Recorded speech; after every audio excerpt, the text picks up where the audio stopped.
Today we got a quick fix on a mid-90s Toyota vehicle. We're going to work on the fuel filler neck, and it doesn't really matter if you have a Celica, a Corolla, a Camry, or for most manufacturer designs on these vehicles, you could have a Ford or a Chevy. Most of them are very, very similar to this design. So step one, I got the parking brake set, as you can see, right in there. Okay. I also got the tires chalked, both the front left and the right. I'll come back here, and what I'm going to be doing here is I'm going to put the vehicle up on a jack, and I'm going to position the car with a height where I can switch it over to those jack stands. Okay, I got the car up on jack stands, and I removed the jack, and over right here you can see that's the fuel filler neck. And what I did, even last night before I went to bed, I came out here and I sprayed the bolts that I'll be loosening up and removing today. I sprayed them with some rust repellent or rust eating solution, and just to break those bolts up and make them a little easier to loosen up and take off. So again, here's the part. This is the filler neck itself. This is the little breather line. Both of them go into rubber hoses that end up going into your tank. So basically what it does is it's leaking very slowly in these rusted areas, and anytime you've got holes in your fuel lines or tank, it basically breaks that seal. So over time, you know, out of your control, what could happen is your fuel will begin to evaporate, and you will begin getting less mileage per tank. So we'll start up top. Alright, moving right along. Go ahead and inside your car, that little gas door release lever, go ahead and pull that. Open up this.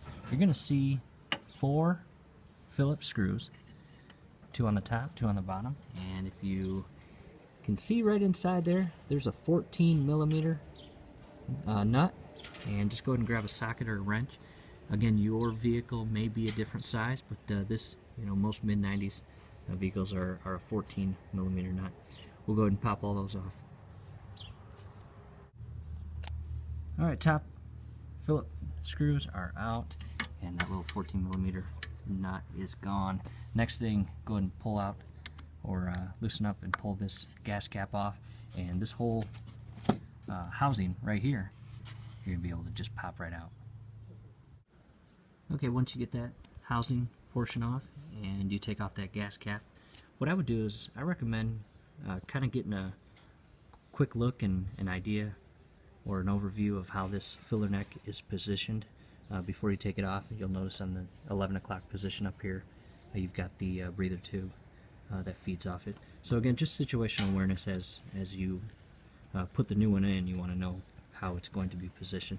And after that, what I would do is go ahead and just put that cap back on, and that's going to alleviate, you know, some evaporation of fuel throughout the project. It's all secure now. Now the fun part, this is where you actually kind of get a little dirty with the fuel. And anytime you're dealing with fuel, I highly recommend that you have a fire extinguisher available. And when you're loosening up all these bolts and nuts and screws, use extreme caution. Be very careful. Any form of spark, you know, could basically end the project and possibly more. So again, last night before I went to bed, I used a little bit of WD-40 and basically sprayed all the bolts that I'll be taking off. And I want to show you what we're actually dealing with right here. So as you notice, it's leaking right here the most, and you can see I can just kind of pick away at it. And then again, here's the breather portion, and it's leaking right here as well. So it's just really rusted out. You know, assume that this is the original piece, and this has seen, you know, 20 plus Michigan winters with all the salt. Okay, next portion, we're going to start taking off these screws here, or bolts. The front one here is a 13 millimeter. The back one all the way out here is a 13 millimeter, and then there's two small 10 millimeters, one here, one on the opposite side. And again, be very careful, because again, you're working real close to fuel, so when you're loosening these bolts up, just use caution. Okay, I want to point one thing out. You'll notice up here, my filler neck is on the inside of this little wheel well plastic rain guard. Some manufacturers put the pipe on the outer portion, so you might have to take off a tire. Don't freak out, that's easy, no big deal. And there might be a shield that you have to take off as well. Just point that out. Okay, loosened up all those bolts right there, took that pipe out of the filler neck, loosened up the clamps right there, and just kind of pop that off. Again, use extreme caution when you're pulling this off, because you're tying up to fuel here. Okay, so it's going to start smelling like fuel. Next thing, hop up front, hop up top, take off that gas cap and pull that pipe through. Alright, the entire filler neck is loose. Now for this specific model, there is a couple screws for the rain guard, and I do actually have to take out the rain guard for this portion here to get that pipe actually out, and then the new one in.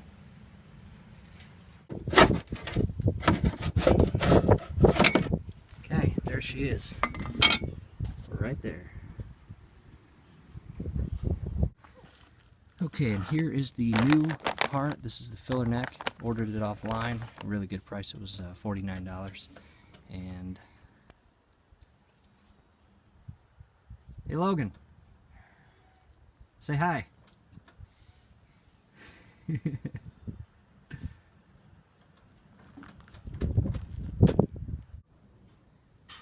Okay, as you can see, the old one is off. It's pretty beat up, it's old, it's pretty rusty. The new one is beautiful, shiny.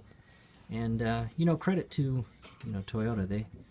This one part lasted 21 Michigan winters, and in the cold, salt, and nasty weather. So, you know, did pretty good. So what we'll do is we'll start reversing the steps and putting everything back together. First thing is we're going to feed this portion of the filler neck back up the wheel well area and into where the gas door opens. Okay, I got the filler neck positioned properly. It's up through the wheel well and into the portion when you open up the gas door, or the fuel door. The breather line's in the 11 o'clock position, how it was before we took it off. Feed down, the little breather line goes into a small hose, and that big portion goes into the big hose. And I would recommend going to a local auto store, getting a couple new clamps. As you can see, those are pretty beat up, those are a little rusty. Put yourself on a new pair, probably only $3 to $4, and that'll go a long way. Alright, back to the wheel well. Go ahead and tighten up those 10 millimeter bolts, one down there, one up down there, and actually a little hook up top. And your cart could be different, but make sure you do those. Clamps back on, bolts back on, the harness is back on, and we're going to make our way back up to the top. Okay, again, everything is secured down below. Now we're at the top. We're going to take off this gas cap and set that aside. We're going to grab that plastic harness, and we're going to position this back in here, and we're going to feed it over the filler neck there and put it in place. You also want to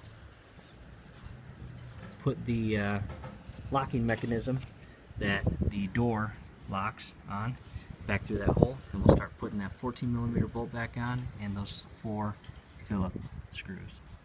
Okay, and again, we're back up top. I got my dad putting on the finishing touches.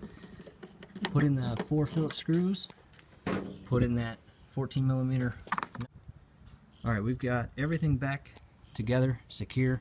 Do a thorough check, grab all the tools underneath the car, make sure nothing is still under there, make sure everything's back together properly and tightened. The very last thing we're going to do is test the actual fuel door, make sure we got that back. So he's inside, go ahead and pull that lever, and there it goes. So job complete. Like the video, subscribe to the channel, and keep watching. Thanks.